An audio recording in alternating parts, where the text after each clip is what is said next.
All right, let's get to my 3 keys for Maryland must accomplish to beat Florida. Now, I think Maryland has a good chance here to beat Florida. Am I picking them? No, still going to pick Florida. But I do think Maryland has a good chance here to be able to beat Florida for 3 different reasons. Now, some of these stats are going to be a little bit more in depth, but I would do my best to explain them. Maryland cannot let Florida get their offensive rebounding together. All right, Florida in the tournament has offensive rebounding rate of 48.5%, which is the best in the entire tournament. In the NCAA tournament, so only 2 games so far, but still in the NCAA tournament, they have an offensive rebounding rate of 48.5%. It absolutely killed UConn. It killed the 16 seed that they faced in the first round, but those were also teams that they did that against. Maryland, with Derek Queen and Julian Reese, they can't afford one of those poor rebounding games that they've had before. They need to make sure they are on the boards. Maryland in the tournament, their rebounding rate has been 33.3%. It is the 3rd worst among Sweet 16 teams. It is the 3rd worst amongst 3 Sweet 16 teams, 33.3%. It is not good enough. It's something they need to be better at. It's something they need to do better if they want to be able to beat this Florida team. So that's that one. 33.3% offensive rebounding percentage allowed in the NCAA tournament is the 3rd worst among Sweet 16 teams. Maryland has to fix that. In addition to that, Maryland is 2-5 when they have 20 or less defensive rebounds in a game. 20 or less defensive rebounds, that means the other team is getting more offensive rebounds. They are only 2-5 in those scenarios. Have to clean that up, have to be better on the defensive boards, taking away opportunities from an awesome offensive rebounding team like Florida has been in the NCAA tournament. Okay, number 2, Maryland has to capitalize on not turning the ball over. Maryland has to keep every single possession they have and use it to try and get an opportunity to score. Maryland turns the ball over less than 10 times per game versus quad 1 opponents. It's really, really good. That's something that you want to see.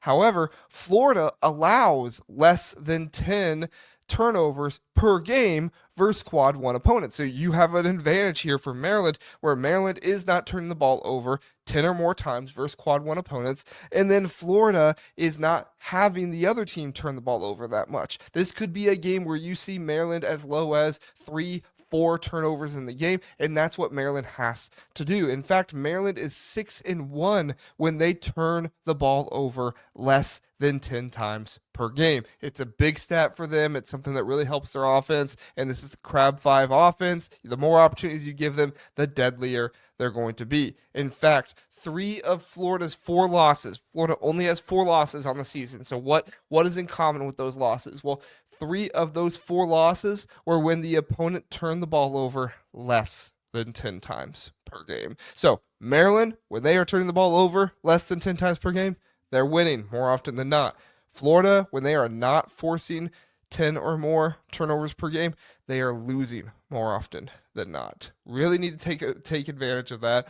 Maryland has to make sure they take care of the ball. They can't let Florida have a game where they just all of a sudden have good defense and Maryland is making stupid decisions, throwing the ball out of bounds, getting shot clock violations. Have to be aware of all that stuff. At least put the shot up. Give Derek Queen, give Julian Reese an opportunity to make a play. Last one, Maryland, and this is going to be a little bit of a weird one, but pay attention here.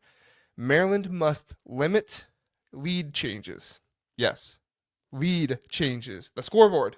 They have to limit. If Maryland gets the lead, they need to just run with it. They cannot allow Florida to go back and forth, flip-flop, back and forth. Florida the lead, Maryland the lead, Florida the lead. They cannot allow that to happen. In fact, Maryland is 2-5 when the lead changes more than 10 times in a game.